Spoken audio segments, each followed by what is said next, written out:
Sounded good, real good. A weekend at Malibu, expenses paid with a cash bonus thrown in. But that was before I knew about the henchman, the redhead, and the corpse. These three and a white Panama hat ruined it all for me.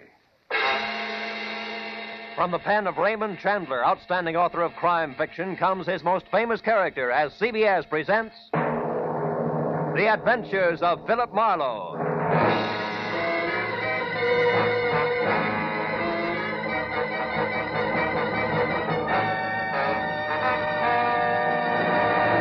And now, with Gerald Mohr starred as Philip Marlowe, we bring you tonight's unusual story, The Panama Hat.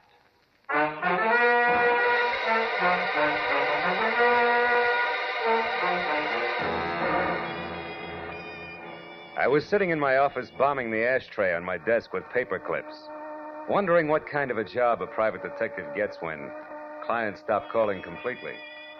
I was seesawing between the picture of me as a well-starched huckster and the more comfortable portrait of Marlowe, author in English tweeds, man of distinction, and the telephone brought me to a rude awakening. Marlowe speaking. My name is Isabel Gordon, Mr. Marlowe. I must see you at once. My husband Bruce is in terrible danger. Could you possibly meet me in an hour at the Pelican Inn? It's a small roadside place on the way to Malibu. I'll explain everything then. Pelican Inn, 1 hour, Mrs. Gordon.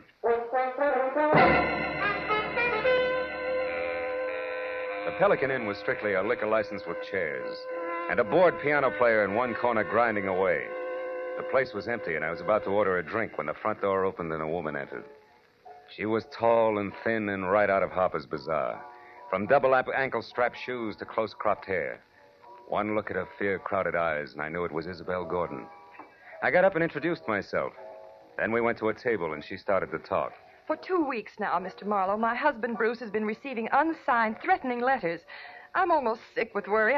I don't know what to do. Now, wait a minute, Mrs. Gordon. The first thing to do is to get hold of yourself and tell me the whole thing right from the beginning. Yes, all right. Well, first of all, Bruce and I have only been married a little more than a year. We're living with my uncle, Avery Fairchild, on an estate out beyond Malibu. I see. What does your husband do for a living, Mrs. Gordon? Why, he's a photographer. Movie or commercial? Well, at present, it's neither. You see, Bruce has been terribly unsettled since the war. Lost, sort of, and then recently he got interested in photography, and it's been a great help to him. But he doesn't exactly work at it, huh? Well, he's converted one of the rooms in the guest cottage into a studio, and he spends almost all of his time there experimenting with portrait work. But he doesn't actually have a job, if that's what you mean. How does that appeal to your Uncle Avery? Oh, I'll be honest with you, Mr. Marlowe. My uncle thinks the sun rises and sets on me, but with Bruce... It's total eclipse, is that it? I'm afraid so. All his life, Uncle Avery has been concerned only with dollars and cents. He simply doesn't understand or sympathize with an artist's viewpoint. Uh-huh. Now, what about these unsigned letters? Well, Bruce has been getting them for the past 2 weeks. They're always made up of words cut from newspapers and pasted on ordinary paper. That's a cheap stunt. What do they say? Each one threatens my husband's life. Yet both he and Uncle Avery consider them nothing more than the work of some harmless crank, in spite of the fact that for the last several days I've seen a strange man lurking around our place every night. Can you describe him? No, except well, he's about your height and build. Is that all?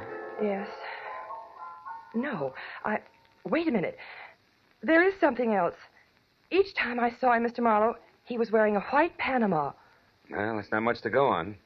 Tell me, why haven't you called the police? Uncle Avery wouldn't hear of it. He hates publicity, dreads it. That's why I suggested contacting you, a private detective. A sort of a bodyguard for Bruce, huh? Yes. However, Mr. Marlowe, Bruce is somewhat temperamental, and I know he'd rebel at the thought of being watched over, so I'd rather you posed as a house guest, an old college chum of mine, perhaps. My fee is $25 a day plus expenses, Mrs. Gordon. Oh, any price is all right, Mr. Marlowe. Let's see, it's a little after 7 now. Can you be at our place at Malibu at 9? I think so. But as a fellow alumnus, Isabel, one last question. Where'd you go to college? Southern California. Why? Well, I was afraid you might say Vassar.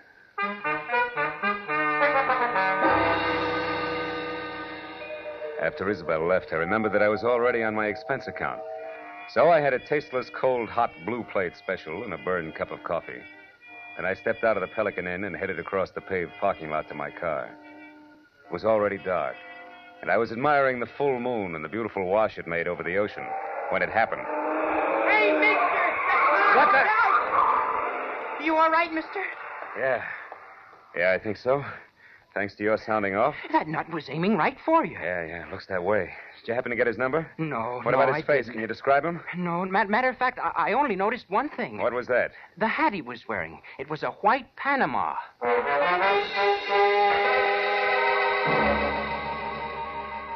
I tried to be broad-minded, but there was no other way to look at it. The gentleman in the white Panama hat definitely meant business. I returned to my apartment in Hollywood, where I shaved, showered, and packed.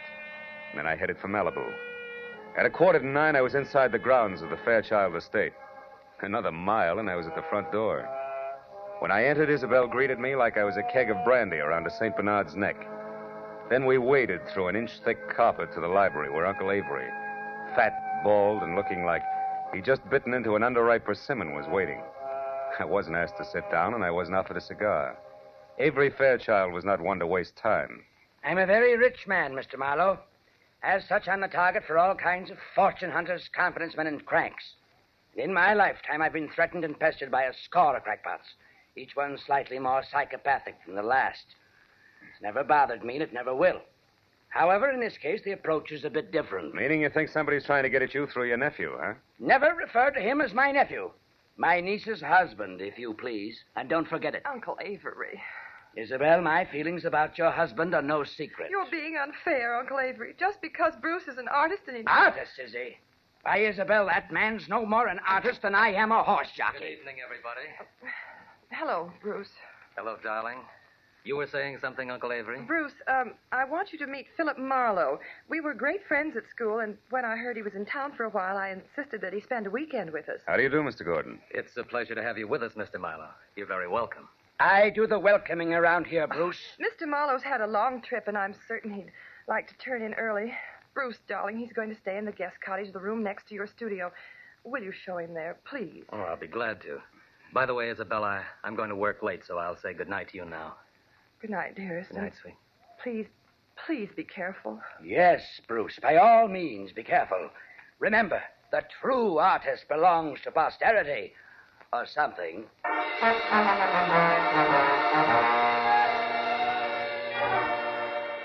The guest cottage was only a landscaped hop, skip, and a jump from the museum that Uncle Avery called home. And as Bruce and I strolled along a flagstone path, I feigned a deep interest in photography. That was all my host needed. He struck at the bait like a shark with malnutrition. Well, Mr. Marlowe, it didn't even occur to me that photography might be one of your hobbies. Isabel never said a word. Well, good for Isabel. I'm strictly a dabbler. Now, tell me, Mr. Gordon, how long have you been at this? Portrait work? Oh, about 6 months. You see, I divide my time between my studio here and a school I attend in Hollywood. That way I capture both the theory and practical experience at the same time. Oh. Well, here we are. Would you like to see the studio? Yes, I would. Here, let me get the lights. Wow. This is all right, huh? Enlarger, 2 cameras, dark room. Are these your pictures? Yes. What do you think of them? I don't know exactly. They're certainly different, huh? They are unusual, aren't they? Yeah. You see, Marlowe, each picture is actually made up of 2 separate studies which are superimposed. I call it interpretive photography. Uh-huh. Now, this one. A splash of light and a bent pipe cleaner? The sun and the plant shoot. It's called metamorphosis. Oh. Well, what about that one there in the corner? A girl's face and clouds, maybe. Clouds? Mr. Marlowe, you'll excuse me, but that picture isn't ready for display yet. I'm sorry. I didn't mean to pry. I thought it was just another interpretive photograph. Well, it's not. That is, it isn't finished yet. Now, Mr. Marlowe, I'm afraid I've forgotten what my wife said about your long trip. Shall I show you to your room? Yes, please do, Mr. Gordon.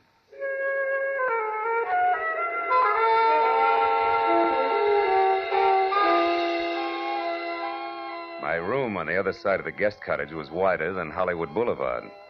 After Bruce apologized for his display of temperament and bid me a polite good night, I climbed into the silk pajamas that were laid out for me, stretched out on the bed, and tried to figure who belonged to the white Panama hat. But an hour passed, and I wasn't getting any sensible answers. So I switched out the light, put my gun on the table next to me, and snuggled into what felt like 1.5 miles of mattress. I was almost asleep, and the clatter of a shovel falling on the walk outside brought me straight up in bed. I grabbed my gun and made for the door. But the second I threw it open, I knew that I'd made a mistake. Whoever kicked over that shovel had heard me and met me with a large fist that came straight at my face. Oh!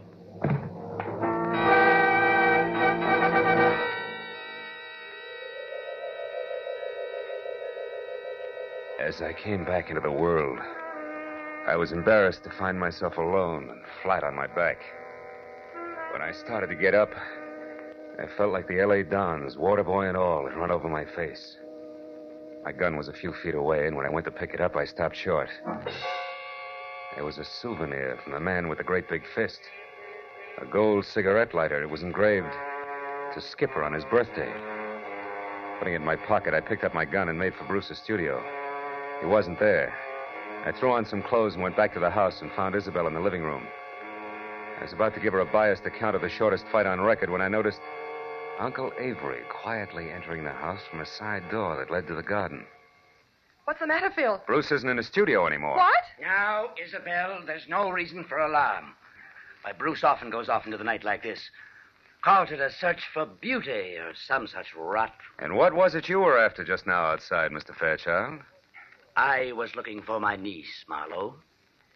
Isabel, your cousin John telephoned to say he wouldn't be down this weekend. Oh. I didn't know there were to be other guests. Oh, just my cousin, John Martin, Phil. Not really a guest. He comes down often. Yeah, too often to suit me. Oh, Uncle Avery, please. You know that I'm fond of him. Yes, but I don't know why. He's a chronic gambler and of no use to anyone. Living at the Wilshire Gardens when he can't afford it. Driving expensive Oh, cars. you're too hard on him. Skipper isn't Skipper? bad. Yes. Do you know him?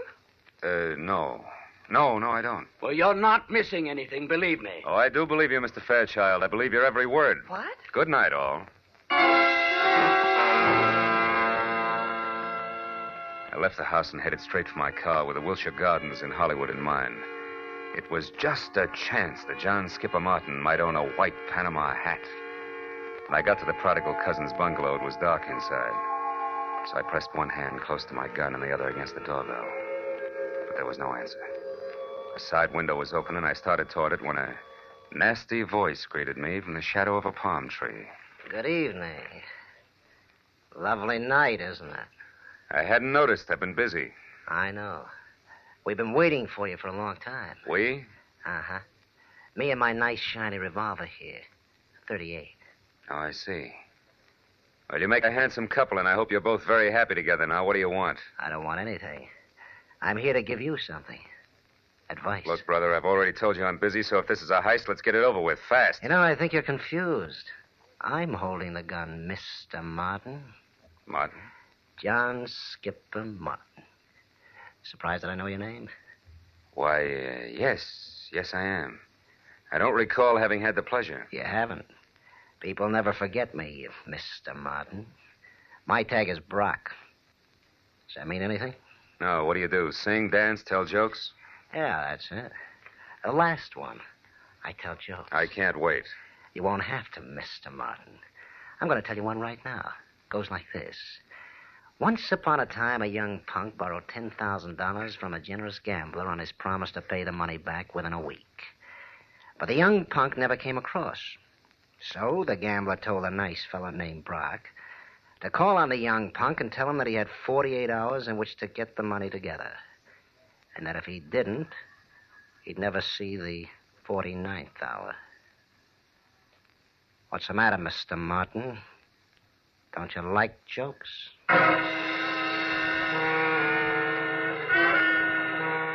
Brock grinned, shoved his .38 into a shoulder holster, and walked away. As soon as he rounded the corner, I went to the open window and climbed in.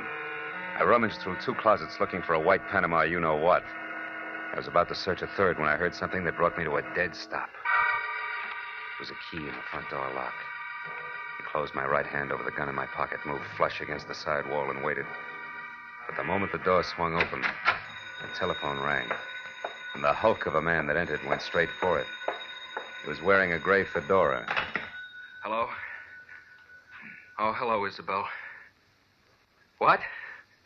Bruce? Are you sure? But that's impossible. I mean, things like that just don't... Excuse me, Isabel. I think I have a visitor. I'll call you back.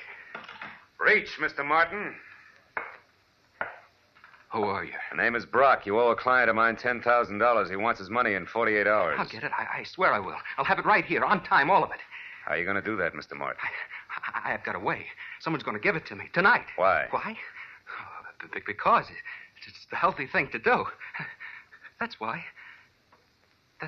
That's all you wanted to know, isn't it? That's all. Good night, Mr. Martin.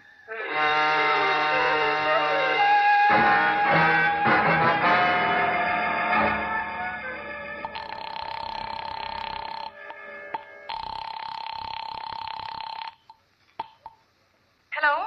Mrs. Marlowe, Isabel. I'm calling from a drugstore in Hollywood. Has Bruce returned yet? No, and he won't. He's been kidnapped. What's that? And whoever did it wants $50,000 before morning, or we'll never see Bruce alive again.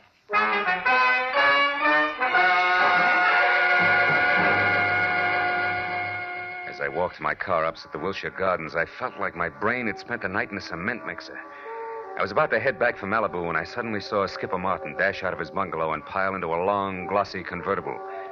I followed him out to the Pacific Palisades, where he made a call at a little house which sat on a bluff overlooking the sea. Once he was inside, I moved up quietly and saw that the name on the mailbox was Miss Carla Winters. I crawled up to a lace curtain window where I could see what was going on. One look at Miss Winters made the damage I was doing to my tweeds worthwhile. She was strictly Dragon Lady, with flaming red hair and a waist you could span with two hands, if you were lucky enough to get that close. And the rest of the measurements fit just perfect. Why, you sniveling coward, you wouldn't dare open your mouth about us. Wouldn't I? Listen, Carla, I've got myself Skipper Martin to look after. First, last, and always. You remember that. Why should I? You've always been cheap talk and no more. Look at you now. You're in trouble, so what do? You holler blackmail. Go on, get out of here. Get out of here before I kill you.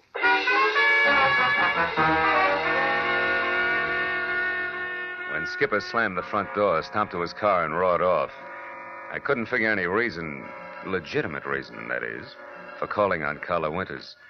So I returned to the Fairchild place.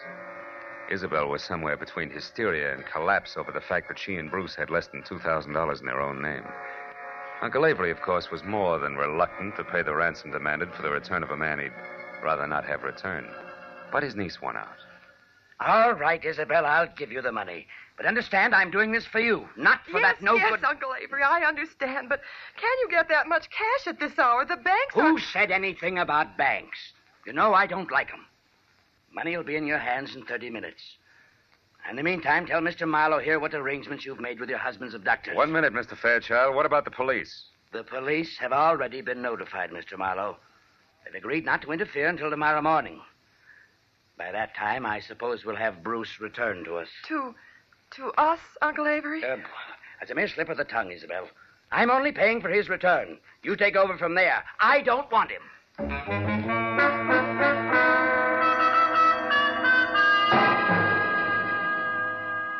A half hour later, Avery Fairchild handed me a bundle of bills which added up to $50,000 cash. The bills seemed slightly dirty. The old geezer must have had them buried someplace. For a moment, I couldn't help thinking, boy, to get at this place with a shovel sometime. But then I got back to the more pressing matters at hand. I wrapped up the money in a shoebox and I drove north along the Pacific Coast Highway. I covered the 60 miles to the rendezvous, which was a junkyard near Ventura, in about as many minutes. Then, according to instructions, I slowed down to 10 miles an hour. I blinked my lights twice, tossed out the shoebox. I was just about to resume my speed when the headlights of an approaching car fell on a man as he darted back into the junkyard. And I saw what I'd been expecting all the time. The white Panama hat. But I was still playing by the rules. So there was only one thing I could do about it. I slammed my foot down on the accelerator and kept it there until I reached the nearest telephone, where I telephoned Skipper Martin at the Wilshire Gardens. It was just possible that he owned two hats. But that little balloon exploded in a hurry.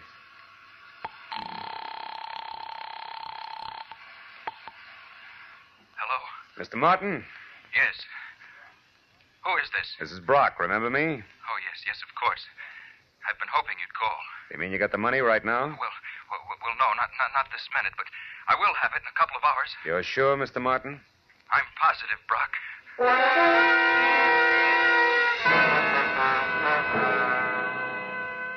Now only one thing figured.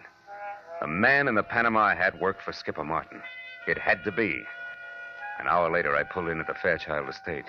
And the moment I put my AA over the threshold, I knew that the kidnapper, too, had kept his part of the bargain. Bruce Gordon was back, safe and sound. It happened shortly after you retired, Mr. Marlowe. I was working in my studio when a man wearing a white Panama hat. Yes. But how did you know that, Mr. Marlowe? They're very popular this season, Mr. Gordon. Darling, Mr. Marlowe was a private detective. Huh? But I'll tell you all about that later. Go on with your story. Well, this man was wearing a handkerchief over his face, and he forced me to go along with him at gunpoint. Took me to a car parked in the service driveway and told me to turn around. And I was hit from behind and went out cold. Oh, darling, how terrible. It wasn't pleasant. When I came to, I was bound hand and foot, blindfolded, and gagged. I had no idea where I was. Oh, but didn't you see anybody before you were released? No, Uncle Avery. Before they let me go, they hit me again. When I came to that time, I was lying on the road out near Ventura, untied. That's about it. I suppose you've told the story to the police already, huh? No, he hasn't, Mr. Marlowe, and what's more, he isn't going to. I'm sorry, but I was forced to lie to you earlier this evening. The police mean reporters, and they mean publicity. And I hate publicity. I'm sure you see my point. I wouldn't make book on that, Mr. Fairchild. Secrets like this only encourage kidnappers. Well, since we no longer see eye to eye, Mr. Marlowe, I'd suggest that we consider your services at an end. I'll have my check at your office in the morning. Good night, sir.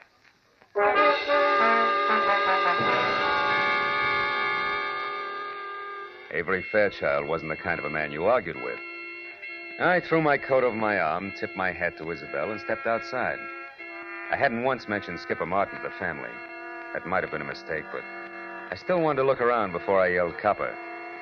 As I walked past the guest cottage, I decided to go in and check Bruce's studio. Maybe the man in the white PH had left a few odd footprints on the ceiling. I tossed my coat in a corner chair and started through the clutter. 10 minutes later, I'd found nothing. I was about to leave when I suddenly remembered the picture of a girl and some clouds that Bruce had been so careful to keep out of sight. It hadn't been moved. And when I brought it into the light, I didn't have to look twice. It was the portrait of Carla Winters, a red-headed dragon lady that Skipper Martin had visited. Now things began to add up.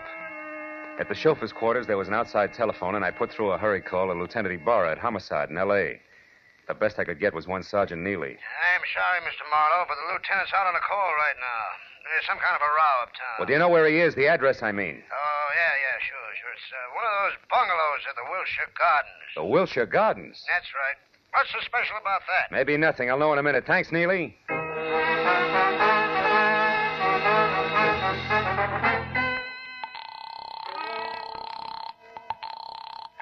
This is Marlowe, Ibarra. What brings you to Skipper Martin's at this late hour? Well, it seems as though some person or persons unknown fired a gun several times a little more than an hour ago. 4 shots, to be exact. Well, you think Skipper Martin fired them? No, Marlowe, I'm sure Martin didn't fire them. You see, he stopped them, personally.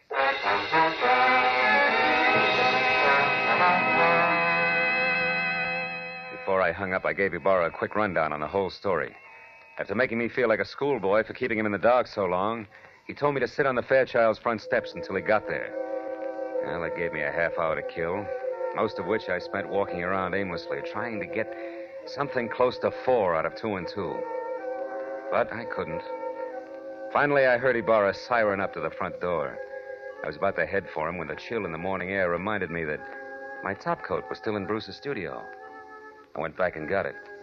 When I turned for the door again, I noticed a little slip of paper that had been under the coat fall to the floor. I picked it up. I must have held it for a full minute before I realized what it meant. Just a small slip of paper, and yet it made everything, the kidnapping, Carla, the murder, fall right into place. When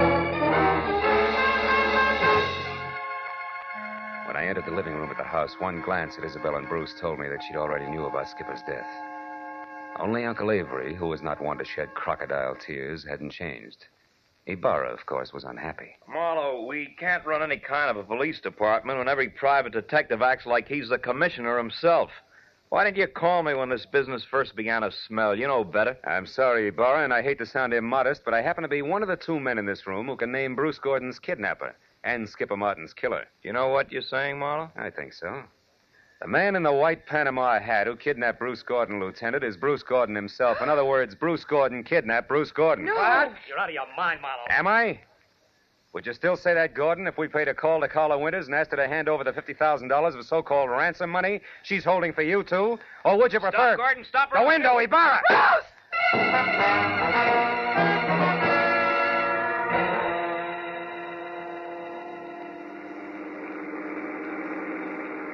Then, in other words, Marlowe, Bruce, who eventually planned to divorce Isabel and marry Carla Winters, wanted to have a little stake, like $50,000 around first. That's right, Ibarra. But Skipper Martin knew about Bruce and Carla's plans to marry later, and he tried to blackmail them to pay off his gambling debts. That's why he came to Bruce's cottage on the sly.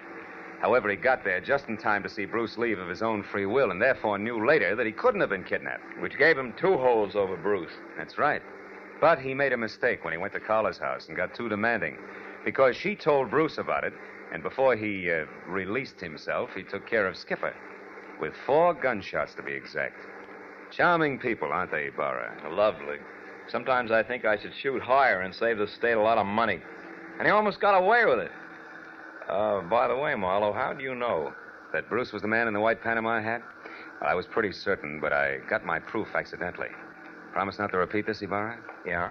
Well, I practically fell over a little slip of paper in his studio. It was a receipt from a department store, and it was made out to Bruce Gordon. For 1 Panama hat? Uh-huh. Nothing else but.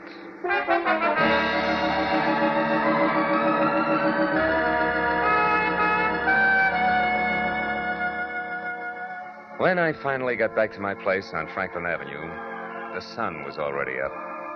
And the people who work at nice, sane jobs were beginning to fill the streets. I'd been on the go for a steady 24 hours, so I could think of nothing but my bed. I was about to put my key in the lock when a next-door neighbor walked by, bid me a cheery good morning, and started down the corridor.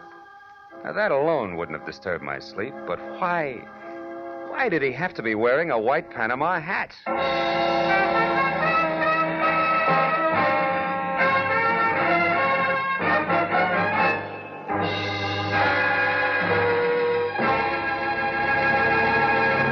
The Adventures of Philip Marlowe, created by Raymond Chandler, stars Gerald Mohr and is produced and directed by Norman MacDonald. Featured in tonight's story were Jacqueline DeWitt as Isabel Gordon, Wilms Herbert as Uncle Avery Fairchild, Bill Lally as Bruce Gordon, Shep Menken as Skipper Martin, and Lou Krugman as Brock. Detective Lieutenant Ibarra is played by Jeff Corey. The special music was conceived and conducted by Richard O'Runt.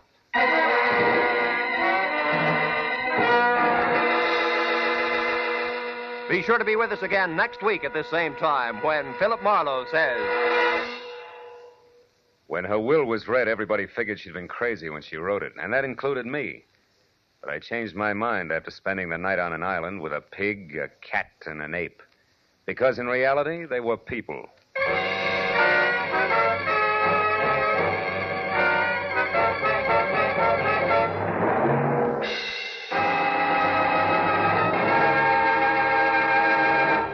Tonight, Amos and Andy return to the CBS network. And along with all their friends, Kingfish, Lightnin, and Henry Van Porter, they're settling down for a permanent stay. Be listening for them later this evening over most of these same CBS stations.